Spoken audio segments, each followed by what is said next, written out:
Welcome to The Watching Dead, the officially unofficial podcast for The Walking Dead on AMC. I'm Jim. And I'm Aaron. And we just watched episode 501, the season 5 premiere entitled No Sanctuary.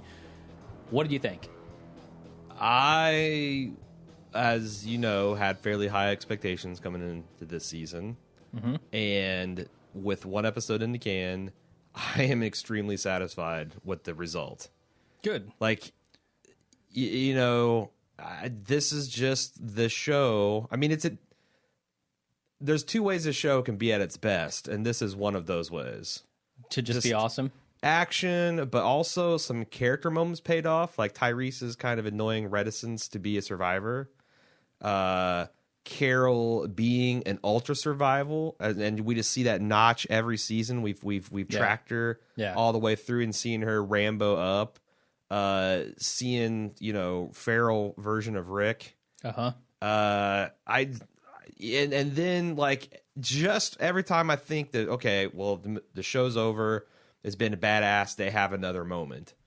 And culminating. Speaking of, we almost missed out on the teaser of I was like, I don't know if I want to watch through the scenes for next week. So I almost turned it off there, and then right after that, they come back with a scene from this week. I don't even know. Like, they marvel this somehow. Yeah, with Morgan. As you know, I think he is the next Agent of S.H.I.E.L.D., I'm pretty sure. They had a stinger, sure. The Age of Morgan. The Avengers 3 coming soon. I don't know. What did you think? I thought it was awesome, almost all the way around. It was. You know, we've kind of been on this fence with Walking Dead, and The Walking Dead itself has been on a fence. Does it want to be an action show? Does it want to be a drama show? They were perfectly set up at the end of last season to become an action show. I don't think it's going to stay there permanently this season, but I'm fine with that. I mean, obviously they can't keep up. This episode, though, was firmly rooted in action.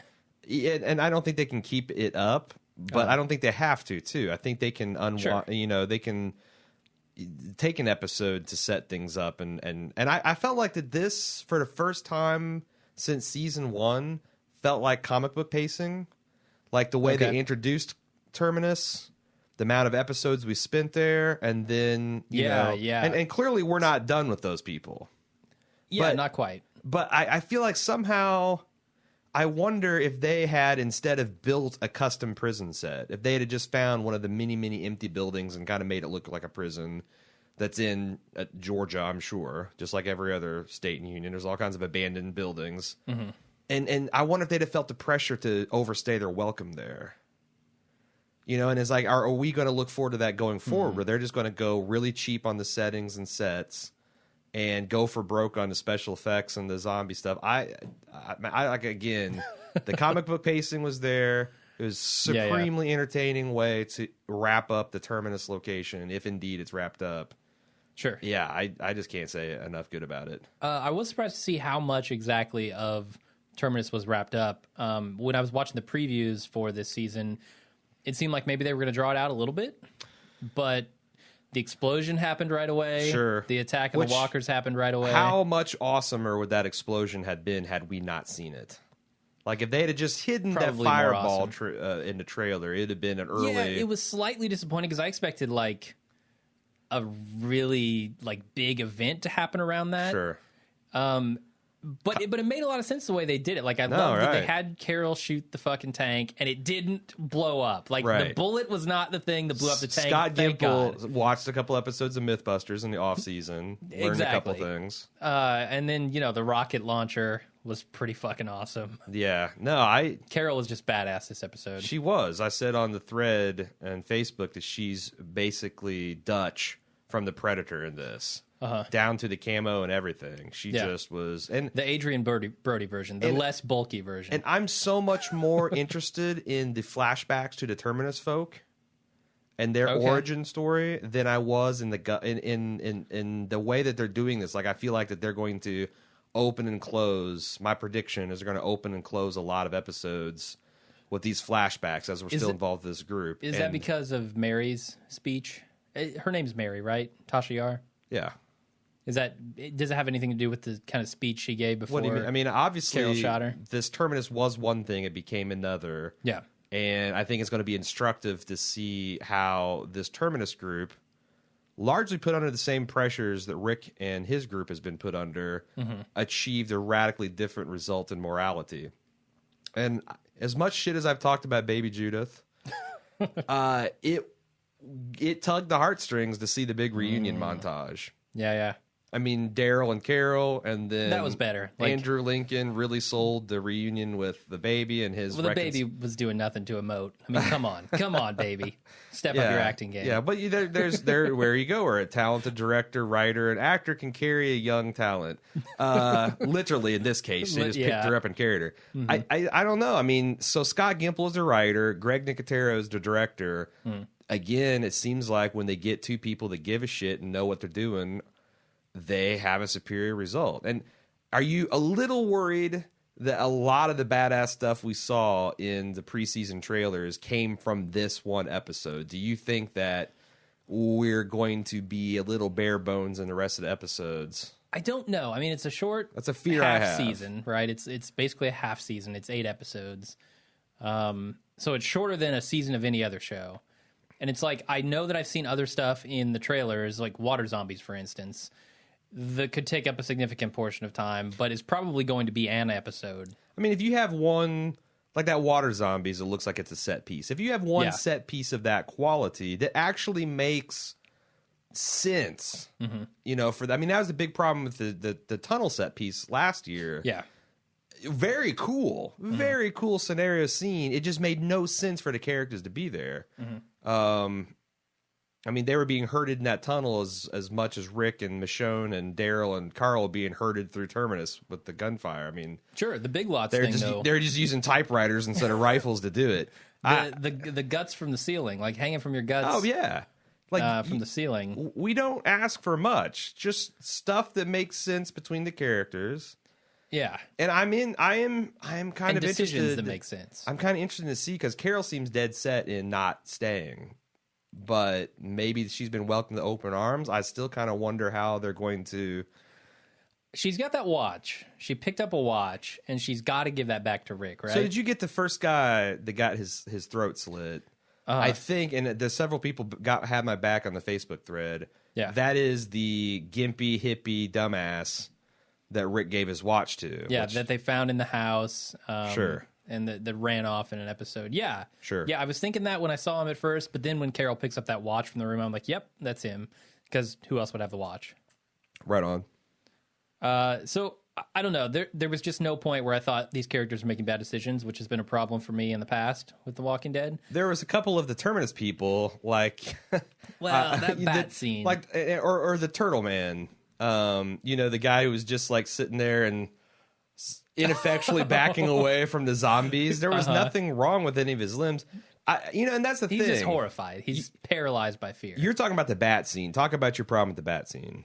The only real problem I have with the bat scene is just that they stopped doing their jobs for some trivial reason Twice in a row. twice in a row. A lot of the coincidence. gunshots not so trivial.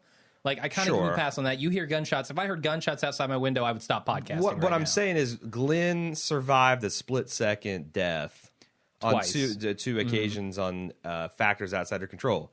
That normally will bug the shit out of me. But the way to put Aaron back to sleep, like crocodile Yeah. style, flip him on the belly and rub their soothe belly, is to just make the rest of the episode fucking awesome. And they did And it that. was, man. I mean, look at Tyrese. Tyrese raging out on that guy. And I went instantly because I was like, when Tyrese dropped his weapon and his gun and his knife and kicked it over, I'm like, Dad, what are you doing? But also him getting thrown out into that zombie, it kind of, even though it didn't really pay off in the last season when he had to hammer his way out of a mob of zombies, yeah. the knowledge that he is capable of going into this beast mode Yep. off camera completely informed that. And you're hearing just him bellowing and shit shaking, and I thought he was coming through the roof. I really I did too. Yeah. like that, like Hulk smash style. But when he busted that door and took that boy up in the air and just Hell flatten yeah. him on the ground and then beat him to death with his bare hands.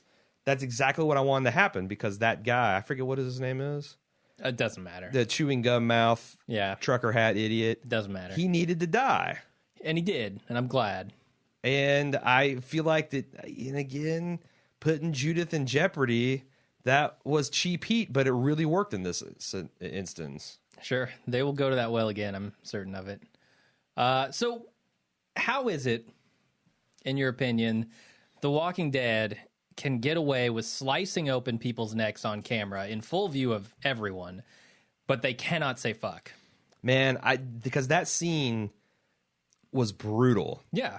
Like seeing Yeah. people butchered like animals. And hanging carcasses of human beings. Like, you're going to show me that, but you're going to offend my sensibility by saying fuck? Man, I was just waiting to get a load of Hannibal. I mean, some of this I don't understand basic and broadcast television because to me that's horrifying. Yeah. Like if I'm letting my 10 or 12-year-old watch Walking Dead because it's schlocky zombie stuff, that's really horrifying. And I feel like I don't know that your 10 or 12-year-old should be watching this show. no, I know people that do. Oh my God. Okay. Not my kid. He's been sheltered from all that. But I'm saying like if I was the type of parent that let a 10 to 12-year-old and I'd see that, I mean, I would be more upset about that shit, than I would about someone dropping an F-bomb or a stealth F-bomb. I don't get it. I don't understand the double standard.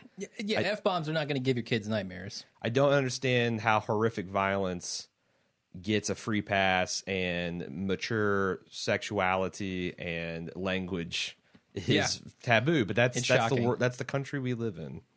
All right, speaking of horrifying violence, one of my favorite scenes in this thing, and an ironic scene at that, is when Carol blows up the tank and the zombies light on fire. Yeah. And they're chasing down the guy who's on his back, squirming around Doing like the an turtle. idiot, doing the turtle. And they bite his face off while they are on fire. Yeah. Like, disgusting and awesome. And also ironic because these are people who are eating other people and now they are themselves being eaten. Yeah. I thought that was pretty awesome too. Right. Well, they're people that eat cooked people, and now cooked people are eating them. It's amazing. It's like this dragon eating its own tail business. Yeah. What did you make of ultimate recycling? Eugene's explanation? Oh, this well, episode? I have a lot of thoughts on Eugene's explanation that I cannot talk about Okay. in non-spoiler fashion. But I will right. definitely be dishing that in the main cast in the spoiler section. What did you think? Because I know you stopped at the prison. So you're I don't know anything about Eugene's actual. so you're the perfect test Chops. substance. Yeah. I'll put my mildly interested face back on, and you tell me what Okay. you think's going on there. I was completely on board the train that was going to bullshit town with Eugene. I thought he was full of shit. I think he's less full of shit now. He sounded like he almost knew what he was talking about, Sure.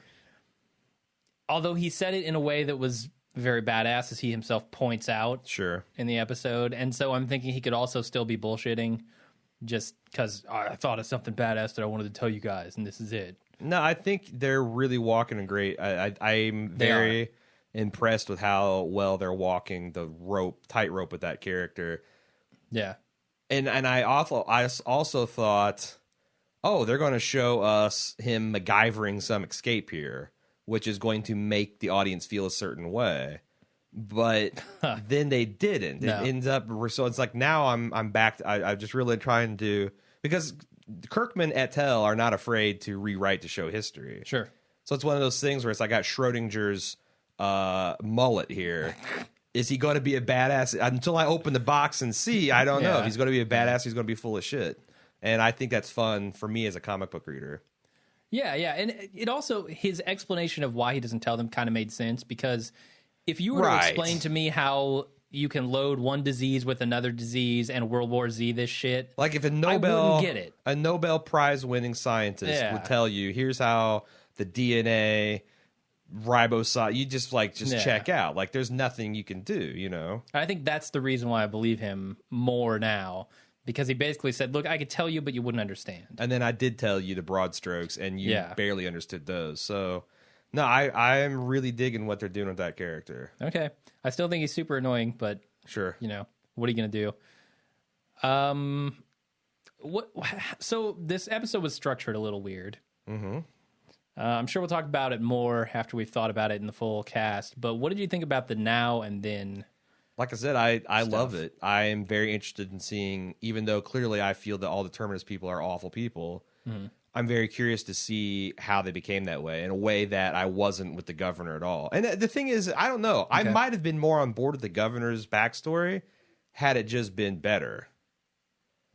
Yeah, I mean, also, like, that's one of the things I said. It's like, what if instead of just having 3 concentrated episodes of the governor, they did that in like 10-minute minisodes that opens up before the credits, and they build parallel towards the standoff, and that would ratchet up the tension. We wouldn't have the whole like, oh my god, the 3rd episode of the fucking governor syndrome. Maybe they learn from that. I don't know. I still think that storyline was kind of go nowhere, do nothing, and should have been wrapped up the season before. But I'm not sure if the Terminus story is more interesting, or if it's just the fact that they're kind of telling it in these little teases, so it's not overstaying its welcome. Yeah, and they're telling it faster too, right? It doesn't take them 2 seasons, right? Again, to get out of Terminus. It's like it feels like this is very comic book pacing, and I hope they can keep it up. Because you don't need, I don't know how you do that, Yeah, though. you don't need a big prison set. You just need a bunch of ramshackle shit that you can throw together. Sure.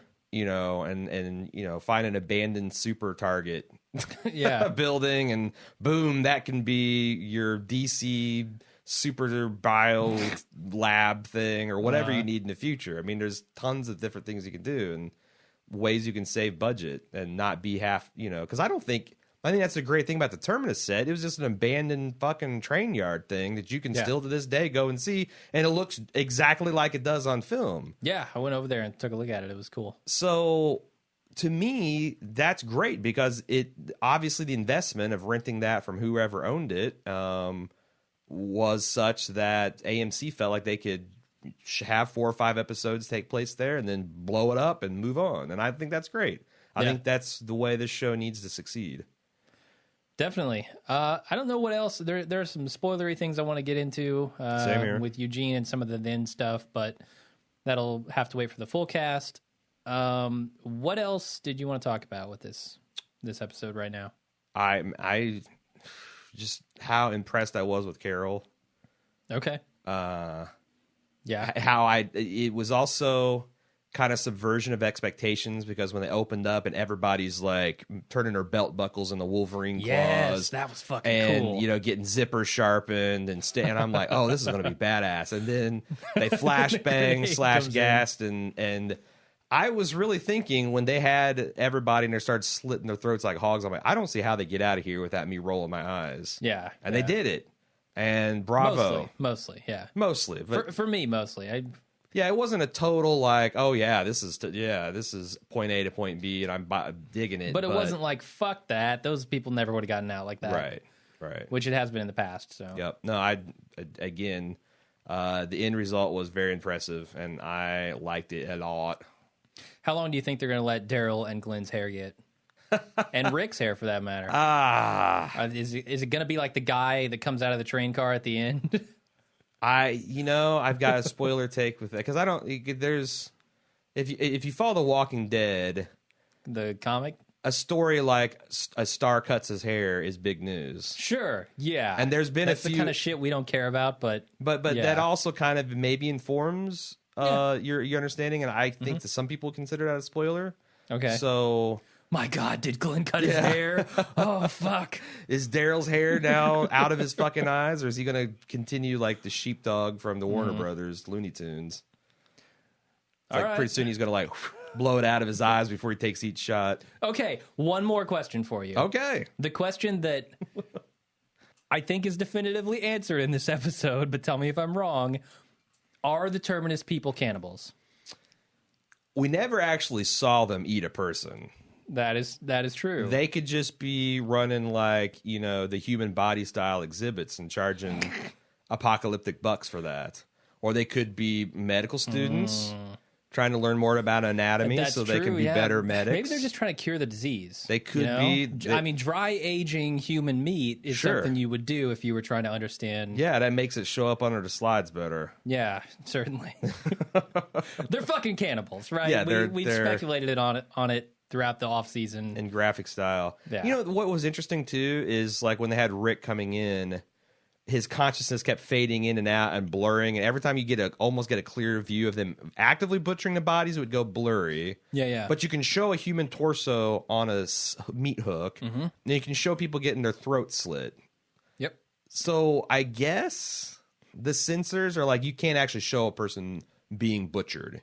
You can show them being slaughtered, and you can show the end results. Really? You can show the blood spraying out of their neck as it's sliced open? Certainly, yeah.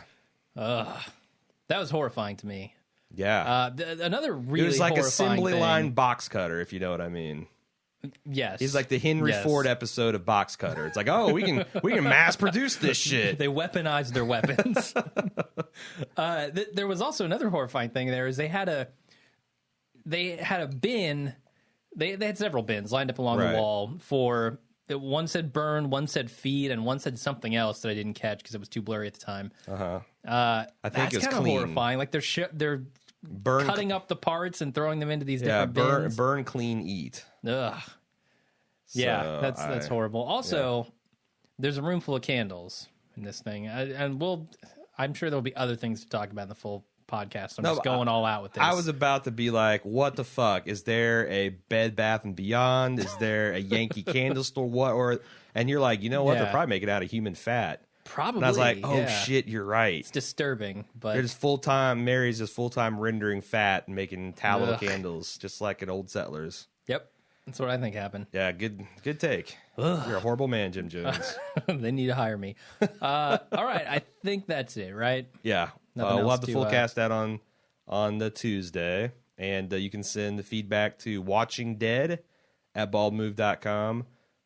You can also follow our threads, show threads on facebook.com/baldmove. And it was like a fire hose just spraying everywhere. It was hard to keep up with during the watch. And also, point of fact, if you're a Patreon subscriber at the top level, you could be watching this instant cast live. So you can't get it any fresher than that. No, you can't. We're coming after you, AfterBuzz. Yeah, beat that. Mm-hmm. All right, well, I think that's it until Tuesday, and until then, I'm Jim. I'm Aaron. See ya.